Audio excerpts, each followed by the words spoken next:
Hello everyone, welcome to Success with Rai Academy. 11 जनवरी 2023 के दैनिक जागरण के राष्ट्रीय संस्करण को आज की इस वीडियो में हम डिस्कस करेंगे। तो चलिए वीडियो को स्टार्ट करते हैं सबसे पहली और महत्वपूर्ण हेडिंग से, जो है LAC पर सेना की बढ़ेगी ताकत, यानी लाइन ऑफ एक्चुअल कंट्रोल। जो भारत और चीन की सीमा है, नियंत्रण रेखा है, उस पर भारत अब अपनी ताकत को और बढ़ाने वाला है, जिसमें हेलिना मिसाइल और एयर डिफेंस सिस्टम को और मजबूत किया जा रहा है। उसकी युद्धक क्षमता को बढ़ाया जा रहा है, जिसके लिए फंड भी रिलीज कर दिया गया है। चीन की जितनी भी चुनौतियां हैं उसका मजबूती से सामना करने के लिए रक्षा क्षेत्र को और आत्मनिर्भर बनाना होगा, मेक इन इंडिया को निर्भर बनाना होगा, आत्मनिर्भर करना होगा। उसी पर तेजी से आगे बढ़ते हुए रक्षा खरीद परिषद यानी DAC ने मंगलवार को 4,276 करोड़ रुपए के 3 अहम खरीद सौदों को मंजूरी दे दी है, जिसमें 2 जो सौदे हैं वो तो आर्मी के लिए हैं और एक सौदा जो है वो नौसेना के लिए है। इन सौदों में एंटी टैंक मिसाइल और दुश्मन देश के लड़ाकू विमानों को धराशायी करने वाले एयर डिफेंस सिस्टम के साथ ही युद्धपोत ब्रह्मोस लॉन्चर को भी खरीदना इसमें शामिल किया गया है। अब यहाँ पर जो एयर डिफेंस सिस्टम के लिए जो खर्चा किया गया है, तो उसमें आपको ये पता होना चाहिए कि एयर डिफेंस सिस्टम होता क्या है और ये किस तरीके से कार्य करता है। देखिए, एयर डिफेंस सिस्टम जो होता है वो वास्तविक में एक प्रणाली होती है जिसके माध्यम से हवा में कोई अगर दुश्मन देश ने कोई मिसाइल, रॉकेट या कोई विमान या कोई ऐसी चीज, ड्रोन इत्यादि को अगर उन्होंने भारत की तरफ टारगेट किया है, तो 30 किलोमीटर की रेंज या फिर कह सकते हैं आप 19 मील के अंतराल में ही भारत का एयर डिफेंस सिस्टम उसको नष्ट कर देगा, और यानी कि उसके हो रहे अटैक को वहीं पर रोक देगा, हवा में ही उसको मार गिराएगा। यही होता है एयर डिफेंस सिस्टम। अगर हम रक्षा मंत्रालय की बात करें तो Helina anti tank guided missile launcher और इससे संबंधित जितने भी सहयोगी उपकरण है उसकी खरीद का प्रस्ताव जो है उसको मंजूरी प्रदान कर दी गई है और एडवांस लाइट हेलीकॉप्टर HAL से इसे जोड़ा जाएगा। देश के लिए जितनी भी रक्षा चुनौतियां हैं उसको मुंहतोड़ जवाब देने के लिए, हथियार बंद बनाने के लिए HAL को और सुदृढ़ किया जाएगा और मजबूत यानी कि हथियार बंद बनाने की प्रक्रिया HAL में ज़्यादा चलाई जाएगी। अब यह मिसाइल HAL का एक अनिवार्य अंग भी होंगे। मंत्रालय ने एंटी टैंक गाइडेड मिसाइल से लैस HAL से जुड़ने से सेना की क्षमता में जाहिर सी बात है इजाफा होगा। छोटी दूरी के एयर डिफेंस के लिए मिसाइल सिस्टम भी इसमें शामिल किया गया है और इसे DRDO ने डिजाइन और विकसित किया है। ये याद रखिएगा कि एयर डिफेंस सिस्टम जो है वो DRDO ने डिजाइन किया है। रक्षा मंत्रालय ने जो ये इस मिसाइल सिस्टम की खरीद का निर्णय लिया है, मंत्रालय ने इसमें बयान जारी करके बोला कि ये प्रभावशाली डिफेंस सिस्टम है और इस मिसाइल सिस्टम से सेना की एयर डिफेंस क्षमता और अधिक वृद्धि इसमें होगी। एक न्यूज इसमें यह आई है कि पृथ्वी 2 का सफल परीक्षण किया गया है और यह परीक्षण किया गया है भारतीय सेना और DRDO यानी कि रक्षा अनुसंधान एवं विकास संगठन ने ओडिशा के चांदीपुर स्थित इंटीग्रेटेड टेस्ट रेंज ITR परिसर में पृथ्वी 2 मिसाइल का मंगलवार को 8:15 बजे के बाद यानी 8:25 पर सफल परीक्षण किया और इसकी मारक क्षमता जो है वो 350 किलोमीटर करीब बताई जा रही है। नेक्स्ट न्यूज पर आते हैं। हर महत्वपूर्ण मामले को कोर्ट में लाने की जरूरत नहीं है, यह स्टेटमेंट दिया है सुप्रीम कोर्ट में और chief justice of India DY Chandrachud और जस्टिस PS नरसिम्हा की पीठ ने, दोनों ने मिलकर इस फैसले को दिया है। इस फैसले में जो फैसला है वो सुप्रीम कोर्ट में जो गया है, जोशीमठ त्रासदी मामले को सुनवाई के लिए तत्काल सूचीबद्ध किया जाए, ऐसा बोला स्वामी अविमुक्तेश्वरानंद जी महाराज ने, जो जनहित याचिका दाखिल करी थी उस पर सुप्रीम कोर्ट ने ये टिप्पणी की है। इनकी याचिका ये थी कि जो ये केस है जोशीमठ को राहत देने का, यानी किस तरीके से विस्थापितों को दूसरी जगह शिफ्ट किया जाए, किस तरीके से फंड रिलीज किया जाए, इस पर निगरानी सूची यानी कि निगरानी जो कर रही है PMO का कार्यालय द्वारा निगरानी किया जा रहा है, उसको और निर्देश सुप्रीम कोर्ट द्वारा दिया जाए। इस पर ही DY चंद्रचूड़ ने सलाह दी, यानी कि फैसला सुनाया कि हर मामले को कोर्ट में लाने की जरूरत नहीं है। इसमें प्रधानमंत्री कार्यालय खुद संज्ञान ले रहा है और विशेषज्ञों की टीम वहां पर पहुंची हुई है। जो भी नतीजे होंगे, जो भी उचित कार्रवाई होगी, वो 10 से 15 दिन के भीतर कर दी जाएगी। और हालांकि फिर भी इसको एक्सेप्ट कर लिया गया है और अगली जो सुनवाई है वो 16 जनवरी को करी जाएगी। हालांकि इनके वकील जो थे पीएन मिश्रा, वो चाहते थे कि इसकी सुनवाई तत्काल की जाए, यानी कि लगभग 12 तारीख या 13 तारीख को इसकी सुनवाई की जाए, जिसको कोर्ट ने खारिज कर दिया। नेक्स्ट सुनवाई जो है वो 16 जनवरी को होगी। नेक्स्ट न्यूज पर आते हैं। सुरक्षा के लिहाज से जनवरी में सड़कों पर बढ़ा जोखिम। अब कल भी हमने ये न्यूज में पढ़ा था। आप डेली न्यूज़पेपर का डिस्कशन देखा करिए, उससे आपको न्यूज़पेपर पढ़ने की जरूरत नहीं पड़ेगी। और कई ऐसे इंपॉर्टेंट फैक्ट्स बताए जाते हैं सर्च करके मेरे द्वारा, जो न्यूज़पेपर में आंकड़े नहीं होते हैं। मैं गूगल करता हूं और एक ही जगह उसको बताने की कोशिश करता हूं ताकि आपको हेल्प मिले और आपकी नॉलेज में इजाफा हो।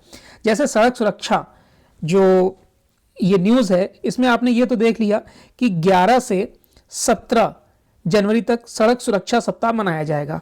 अब क्या आपको 2023 की सड़क सुरक्षा सप्ताह की थीम पता है, या ये कब से मनाया जा रहा है ये पता है? और ना ही ये इस न्यूज़ में दिया गया है, इसको सर्च किया गया है, तो पहले वो सुन लीजिए। 2023 का जो सड़क सुरक्षा सप्ताह है वो 11 से 17 जनवरी तक मनाया जा रहा है। इसकी शुरुआत 1989 में की गई थी और 15 मार्च 2010 को केंद्र ने सुंदर समिति द्वारा अनुशंसित राष्ट्रीय सड़क सुरक्षा नीति को मंजूरी दे दी थी। ये दो चीजें आपको पता चल गई। अब आते हैं थीम पर। 2023 की थीम अभी डिसाइड नहीं हुई है, यानी अभी तक प्रकाशित नहीं की गई है। हाँ, अगर आपको 2022 की थीम जानना है तो वो मैं बता देता हूं। 2022 की थीम है सड़क सुरक्षा जीवन रक्षा। अब इस न्यूज पर आते हैं। देखिए, जो न्यूज़ है वो सड़क सुरक्षा सप्ताह जो है उसकी शुरुआत हो गई है और इसमें यह बताया जा रहा है कि 48 घंटे के भीतर ही अकेले उत्तर प्रदेश में अलग अलग सड़क दुर्घटनाओं में 10 लोगों की जानें चली गई। ऐसा ही दुर्भाग्यपूर्ण घटनाएं मध्य प्रदेश, बिहार, दिल्ली समेत कई राज्यों में हुई हैं और ये जो कारण है वो कोहरे की वजह से माना जा रहा है। हालांकि इसमें जो सड़क परिवहन मंत्रालय के आंकड़ों की बात करें तो पिछले जनवरी जो यानी 2022 का जो जनवरी था उसमें सबसे अधिक मार्ग दुर्घटनाएं हुई थी। वो महीना भी सबसे ज्यादा मार्ग दुर्घटना वाला था। जनवरी में 40,305 दुर्घटनाएं हुई थी, जिसमें 14,575 लोगों ने अपनी जान गंवा दी थी। इसका बड़ा कारण जो है वो कोहरे का प्रकोप माना जा रहा है। कोहरा और धुंध पिछले वर्ष 7% सड़क हादसों का जिम्मेदार रहा है। आपको कल भी ये बताया गया था कि विश्व में जितने भी सड़क हादसे होते हैं उसमें 11% का इतना बड़ा रेशियो सिर्फ भारत में होता है। यानी भारत की स्थिति बहुत ही खराब है। पिछले साल 4,12,432 सड़क दुर्घटनाओं में लगभग 1.5 लाख लोगों ने जान गंवाई थी। अब इस बार जो सड़क दुर्घटना ये सड़क सप्ताह सुरक्षा सड़क सप्ताह मनाया जा रहा है, इसको काफ़ी सख्ती से मनाए जाने के लिए बोला जा रहा है। लोगों को ड्राइविंग में सावधानी बरतनी चाहिए, इस पर फोकस किया जा रहा है। और रिफ्लेक्टर सही तरीके से गाड़ियों पर लगे होने चाहिए आगे पीछे। गाड़ियों के पीछे की साइड जो रिफ्लेक्टर टेप है उसको सही से लगाया जाना चाहिए और उसका इस्तेमाल किया जाना चाहिए। इन सब को लेकर कई गाइडलाइन जारी कर दी गई हैं। एक और इसमें इंपॉर्टेंट न्यूज़ है कि अमिताभ बच्चन जुड़ेंगे इस सुरक्षा कार्यक्रम से। इसमें अमिताभ बच्चन को इसलिए इस कार्यक्रम से जोड़ा जा रहा है क्योंकि बहुत बड़ी हस्ती हैं और इनकी बात का लोगों पर प्रभाव पड़ता है। इनके साथ ही इस अभियान में कई अन्य सेलिब्रिटी को भी शामिल किया जाएगा। अमिताभ बच्चन सड़क परिवहन मंत्री नितिन गडकरी के साथ एक टॉक शो में शामिल भी हो चुके हैं, इस अभियान से जुड़ भी चुके हैं, जिसकी रिकॉर्डिंग कर ली गई है। शो की जो स्क्रिप्ट है शो की वो प्रसून जोशी ने लिखी है। चलिए नेक्स्ट न्यूज पर आते हैं। ऑस्कर, ये जो 95वां ऑस्कर अवार्ड होने वाले हैं उसके लिए भारत की तरफ से 2 फिल्मों को शॉर्टलिस्ट किया गया है। 2 फिल्मों से ज़्यादा, लेकिन हिंदी की 2 फिल्मों को शॉर्टलिस्ट किया गया है। और इस वर्ष ऑस्कर अवार्ड के लिए RRR और द कश्मीर फाइल समेत कई फिल्म शॉर्टलिस्ट हुई हैं भारत की। इसमें आधिकारिक तौर पर भेजी गई गुजराती फिल्म छेलो सो के साथ कई भारतीय फिल्म ऑस्कर की रेस में शामिल हो गई हैं। The academy of motion pictures arts and sciences ने मंगलवार को उन 301 फिल्मों की सूची जारी कर दी जो इस साल होने वाले एकेडमिक अवार्ड के लिए शॉर्टलिस्ट की गई हैं। इन फिल्मों के नाम सुन लीजिए: The Kashmir Files, Gangubai Kathiawadi, RRR।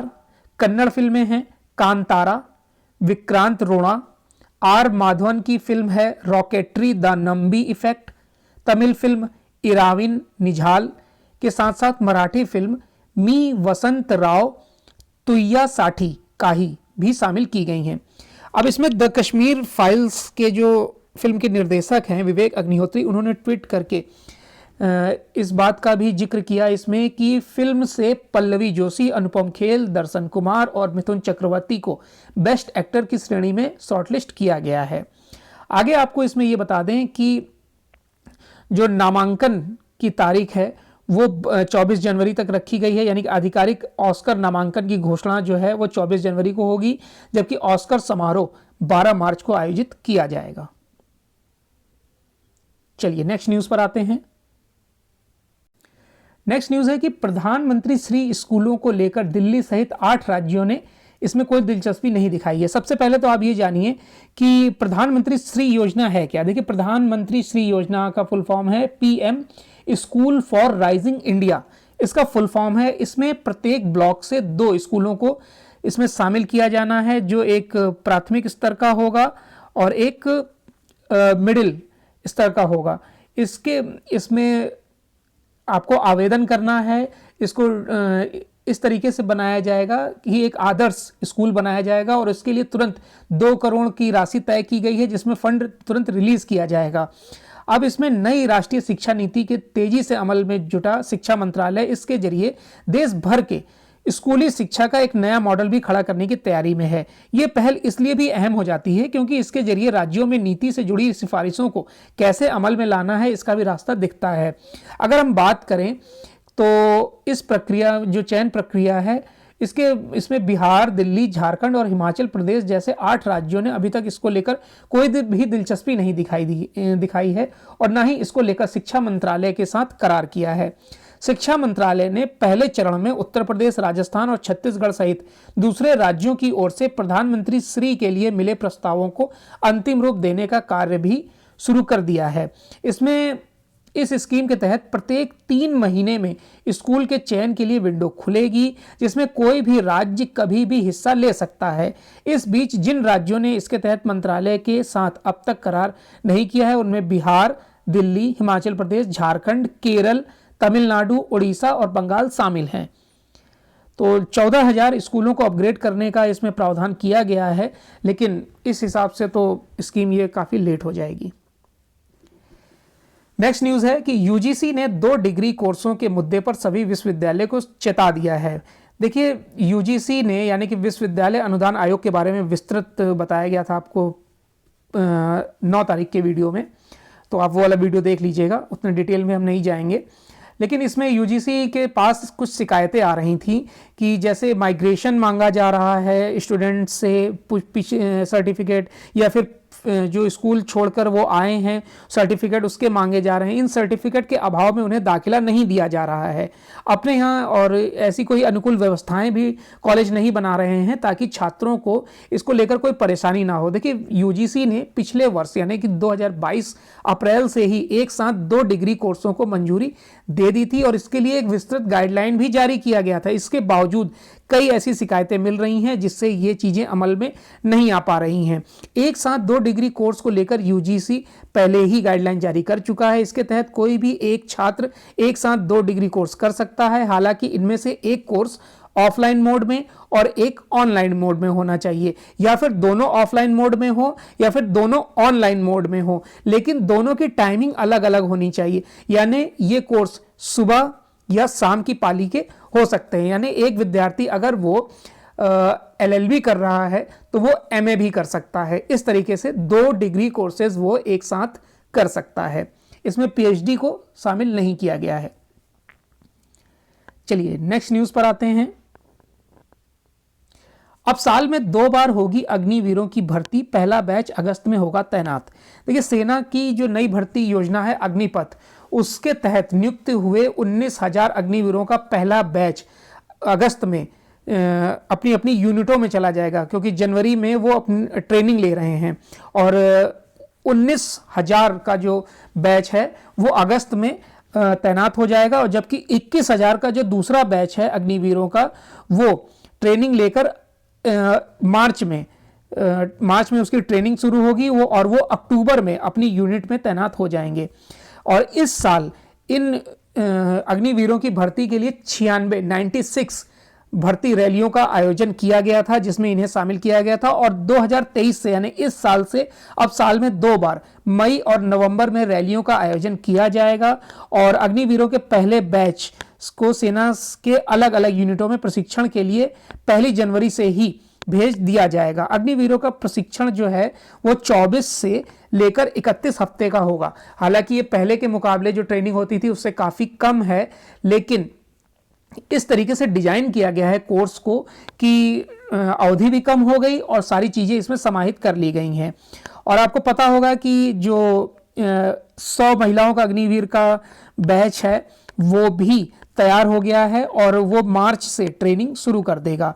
हालांकि ये जो सेना की अग्निवीर योजना है वो इसलिए लाई गई थी कि जो इंडियन आर्मी की एवरेज एज 32 साल है उसे घटाकर 26 साल किया जाए। अग्निवीरों में से जो ये 100 मान लीजिए अग्निवीर हैं, उसमें से 25% को ही आगे की सेवाओं के लिए रखा जाएगा और बाकी 75% को 4 साल बाद रिटायर कर दिया जाएगा। रैंक के हिसाब से और पीरियड के हिसाब से उन्हें 8 लाख से लेकर 12 लाख रुपए दिए जाएंगे। चलिए नेक्स्ट न्यूज पर आते हैं। उत्तराखंड की महिलाओं को 30% आरक्षण का रास्ता साफ हो गया है, यानी विधेयक पास हो, स्वीकृति दे दी गई है। और महिलाओं की स्थिति और बालिकाओं की स्थिति सुधारने के लिए ये स्कीम लाई गई है, ताकि सरकारी सेवाओं में और विभिन्न क्षेत्रों में उत्तराखंड की महिलाएं आगे आ सकें और अपने स्वांगीण विकास को आगे बढ़ा सकें। हालांकि इस न्यूज़ में और ऐसा कुछ नहीं है जिसे डिस्कस करें। नेक्स्ट न्यूज़ है, जयपुर में आज विधायिका न्यायपालिका के संबंधों और G20 पर होगा मंथन। देखिए, राजस्थान विधानसभा में बुधवार से देश की सभी विधायी संस्थाओं के अध्यक्षों का समागम होने जा रहा है। लोकसभा अध्यक्ष ओम बिरला की अध्यक्षता में 2 दिवसीय पीठासीन अधिकारी सम्मेलन में G20 से लेकर विधायिका और न्यायपालिका के बीच समन्वय व संबंध जैसे गंभीर विषयों पर मंथन किया जाएगा। सम्मेलन का शुभारंभ उपराष्ट्रपति व राज्यसभा के सभापति जगदीश धनखड़ सुबह 10:15 बजे करेंगे।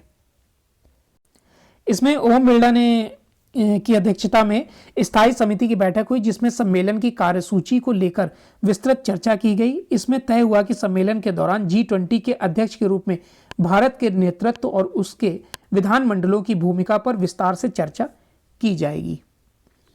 नेक्स्ट न्यूज है, अगले 2 महीने में भारत आएंगे ऑस्ट्रेलिया, जर्मनी व फ्रांस के नेता। इस न्यूज़ को पढ़ने से पहले मैं आपको ये बता दूं कि 26 जनवरी को मुख्य अतिथि कौन होंगे। अगर आपसे एग्जाम में पूछा जाता है कि 26 जनवरी 2023 के मुख्य अतिथि कौन हैं या कौन थे, यानी कि जब जनवरी के बाद एग्जाम में पूछा जाएगा, तो आपका राइट आंसर होगा मिस्र के राष्ट्रपति अब्दुल फतेह अल सीसी, जो जनवरी लास्ट तक, यानी जनवरी लास्ट 26 को आएंगे और विभिन्न बहुपक्षीय और द्विपक्षीय संबंधों पर भारत के साथ इनकी वार्ता भी होगी। अब इस न्यूज को देख लेते हैं कि अगले 2 महीने में जर्मनी के चांसलर ओलाफ सुल्ज, फ्रांस के राष्ट्रपति इमैनुअल मैक्रोन और ऑस्ट्रेलिया के प्रधानमंत्री एंथनी अल्बनीज के अलावा कई लोग जो गणमान्य व्यक्ति हैं वो मीटिंग के लिए भारत आ सकते हैं। इन नेताओं की यात्रा की तैयारियों से जुड़े अधिकारियों ने बताया कि इन यात्राओं का मुख्य लक्ष्य ऊर्जा, व्यापार, तकनीक, रक्षा उत्पादन, स्वास्थ्य सुविधा और लोगों के बीच आपसी संपर्क सहित विभिन्न क्षेत्रों में द्विपक्षीय संबंधों को विस्तार देना है। G20 देशों के विदेश मंत्री भी 1 और 2 मार्च को होने वाली समूह के विदेश मंत्रियों की बैठक में हिस्सा लेने नई दिल्ली आ रहे हैं। वहीं 2 से 4 मार्च तक होने वाले रायसीना डायलॉग्स में भी हिस्सा लेने के लिए तमाम विदेशी नेता भारत आएंगे। भारत और सऊदी अरब के अधिकारी भी सऊदी अरब के प्रधानमंत्री मोहम्मद बिन सलमान बिन अब्दुल्लाजीज अल सौद की नई दिल्ली यात्रा की तैयारियों में जुटे हुए हैं। यानी कि ये जो साल है, शुरुआत में ही कई देशों के प्रमुखों की भारत के देश में यात्रा होगी और कई महत्वपूर्ण रक्षा सौदे, ऊर्जा सौदे होने की उम्मीद है, जो भारत के लिए एक अच्छी शुरुआत साल की हो सकती है। चलिए नेक्स्ट न्यूज़ पर आते हैं। नेक्स्ट न्यूज़ है बिजनेस पेज से। बिजनेस पेज में दो न्यूज़ हैं। पहली न्यूज़ है कि ऊर्जा सुरक्षा पुख्ता करने के लिए 3 मोर्चों की पर तैयारी हो रही है। देखिए, देश की जो ऊर्जा सुरक्षा को सुनिश्चित करने के लिए केंद्र सरकार 3 सूत्रीय रोड मैप पर कार्य कर रही है। इस रोड मैप के तहत ज़्यादा से ज़्यादा देशों से क्रूड की आपूर्ति सुनिश्चित करने के साथ ही 2040 तक हरित ईंधन मार्केट में भारत को एक वैश्विक हब बनाने पर बहुत ही ज़्यादा फोकस किया जा रहा है और इसके विस्तार को लेकर पेट्रोलियम मंत्रालय की तरफ से कई बातें भी इसमें बताई गई हैं और लागू करने के लिए भी आगे इसको बढ़ाया जा रहा है, ताकि भारत वर्ष 2040 तक पर्यावरण अनुकूल ईंधन का निर्यातक देश बन सके। अभी तक तो कई देशों से पेट्रोल आयात करता है, लेकिन निर्यातक बन सके। देखिए, जो पेट्रोलियम व प्राकृतिक गैस मंत्री हैं हरदीप सिंह पुरी, उन्होंने बताया कि दुनिया वर्ष 1973 के बाद के सबसे बड़े ऊर्जा संकट से वर्तमान में जूझ रही है, लेकिन भारत पर इसका कोई खासा असर देखने को नहीं मिलता है। अगर रणनीतिक तौर पर बात करें तो भारत ज़्यादा से ज़्यादा देशों से कच्चे तेल की खरीद कर रहा है। और भारत किससे कच्चे तेल खरीद रहा है? कोलंबिया, रूस, लीबिया, गैबोन, इक्वेटोरियल गिनी जैसे देशों से कच्चा तेल खरीद रहा है। इसी वजह से दिसंबर 2021 से दिसंबर 2022 तक भारत में सिर्फ 3 रुपए डीजल का रेट बढ़ा है, जबकि अमेरिका में 34%, कनाडा में 36%, स्पेन में 25% और ब्रिटेन में 10% तक डीजल महंगा हो चुका है। अगर हम घरेलू स्तर पर बात करें तो 2030 तक 10 लाख वर्ग किलोमीटर क्षेत्र में कच्चे तेल की खोज और उत्खनन शुरू करने का भी लक्ष्य इसमें रखा गया है और इसमें जो 50 लाख टन ग्रीन हाइड्रोजन का उत्पादन सुनिश्चित करने के लिए 19,800 करोड़ रुपए का पैकेज जारी किया गया है, उसका भी जिक्र इस मीटिंग में किया गया है, ताकि इन सारे कदमों से वर्ष 2070 तक भारत को जीरो नेट यानी कोई कार्बन उत्सर्जन नहीं बनाने में मदद मिलेगी। यानी कि भारत को 2070 तक कार्बन मुक्त कंट्री बनाना है, इसलिए इतना खर्चा किया जा रहा है। नेक्स्ट न्यूज पर आने से पहले, अब जब ऊर्जा पर इतना खर्च हो रहा है तो थोड़ा सा इसके बारे में जानकारी हासिल कर लीजिए कि जो सौर ऊर्जा के क्षेत्र में भारत का 4था स्थान था, लेकिन अब 3रा हो गया है। जर्मनी को पछाड़कर भारत 3रे स्थान पर आया है और जर्मनी 4थे स्थान पर चला गया है। एशिया में सौर ऊर्जा के मामले में भारत का 2रा स्थान है। सौर ऊर्जा में सबसे टॉप की कंट्री है चीन, जो 307 गीगावाट का उत्पादन सौर ऊर्जा से करती है। भारत में जो सबसे ज्यादा सौर ऊर्जा का उत्पादन करने वाले राज्य हैं राजस्थान, जहां पर 53% ऊर्जा का उत्पादन होता है सौर ऊर्जा से। कुल ऊर्जा का जितना भारत करता है उसका 53% राजस्थान करता है। दूसरे स्थान पर गुजरात है जो 14% करता है और तीसरे स्थान पर महाराष्ट्र है जो 9% करता है। नेक्स्ट न्यूज पर आते हैं। अब विश्व बैंक ने कहा वैश्विक अर्थव्यवस्था पर मंडरा रहा मंदी का खतरा। देखिए, अमेरिका, यूरोप और चीन की विकास दर में कमजोरी को देखते हुए विश्व बैंक ने भी चेता दिया है कि वैश्विक जो अर्थव्यवस्था है उस पर मंदी का खतरा मंडरा रहा है।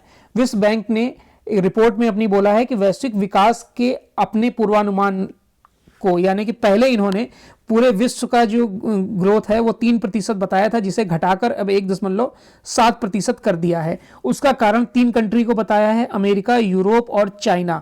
इन तीनों की जो ग्रोथ है वो काफ़ी कम रहेगी। अगर ऐसा ही रहा तो जो विश्व है 2008 के बाद फिर 2020 के बाद एक मंदी की तरफ बढ़ेगा, क्योंकि 2020 तो कोरोना काल था, इस वजह से भी मंदी आई थी। अगर हम बात करें कि एक सप्ताह पहले ही अंतर्राष्ट्रीय मुद्रा कोष यानी IMF द्वारा भी जो रिपोर्ट जारी करी गई थी वो भी निराशाजनक थी। IMF की जो प्रमुख हैं क्रिस्टीना जॉर्जिवा, उन्होंने भी कार्यक्रम में बोला था कि दुनिया का 1/3 हिस्सा मंदी की चपेट में आ सकता है। हालांकि अमेरिका इस मंदी से बच सकता है और अमेरिका की जो ग्रोथ रेट बताई गई है वो 0.5% बताई गई है और इसका कारण जो है रूस यूक्रेन युद्ध जो है वो सबसे बड़ा कारण बताया जा रहा है। चलिए नेक्स्ट न्यूज पर आते हैं। नेक्स्ट न्यूज पर आने से पहले जैसे मान लीजिए इसमें विश्व बैंक है, तो विश्व बैंक के बारे में थोड़ा सा आप जान लीजिए। देखिए विश्व बैंक जो है वो उसकी स्थापना जुलाई 1944 में की गई थी और इसमें 189 कंट्रीज़ हैं और ये अपने ही देशों को वित्तीय सहायता प्रदान करती है जिसकी अवधि 5 से 20 वर्ष की होती है, यानी कि लोन जो दिया जाता है वो 5 से 20 वर्ष के लिए लोन दिया जाता है। अगर हम भारत की बात करें तो वर्ल्ड बैंक ने भारत को 1.75 अरब डॉलर का सहायता दी हुई है हेल्थ सेक्टर को मजबूत बनाने के लिए। वर्तमान में विश्व बैंक के जो अध्यक्ष हैं, प्रेसिडेंट हैं, वो डेविड मालपास हैं। विश्व बैंक के बारे में एक और इम्पॉर्टेंट चीज जान लीजिए जो आपको नोट भी करनी चाहिए कि विश्व बैंक महत्वपूर्ण तीन रिपोर्ट प्रकाशित करता है, जिसमें ईज ऑफ डूइंग बिजनेस है, दूसरा है ह्यूमन कैपिटल इंडेक्स है और तीसरा है वर्ल्ड डेवलपमेंट रिपोर्ट है। जो ईज ऑफ डूइंग बिजनेस है उसमें 190 देशों में भारत का 63वां स्थान है। ह्यूमन कैपिटल इंडेक्स में 174 देशों में भारत का 116वां स्थान है और वर्ल्ड डेवलपमेंट रिपोर्ट में 191 देशों में भारत का 132वां स्थान है। चलिए next page, international page. International page में तो एक ही न्यूज सबसे इंपॉर्टेंट दिखती है कि नेपाली संसद में जो प्रचंड हैं उन्होंने प्रचंड बहुमत हासिल किया है। 275 लोगों की जो संसद है, सदस्यों वाली संसद है, उसमें 275 लोगों की, उसमें 270 लोग ही उपस्थित थे, जिसमें 268 लोगों ने इनके मत में मतदान दिया है, यानी कि इनको प्रधानमंत्री चुना है। अब आप समझ लीजिए लगभग प्रतिशत जो है वो 99% है और नेपाल के इतिहास में ऐसा पहली बार हुआ है जब इतना प्रचंड बहुमत किसी को मिला है, यानी कि नेपाल में प्रचंड बहुमत किसे मिला? प्रचंड को, पुष्प कमल दहल प्रचंड को। नेक्स्ट न्यूज है, नासा के चीफ टेक्नोलॉजिस्ट बने भारतवंशी एसी चारणिया। अंतरिक्ष प्रौद्योगिकी विशेषज्ञ भारतवंशी एसी चारणिया को नासा ने अपना चीफ टेक्नोलॉजिस्ट नियुक्त किया है।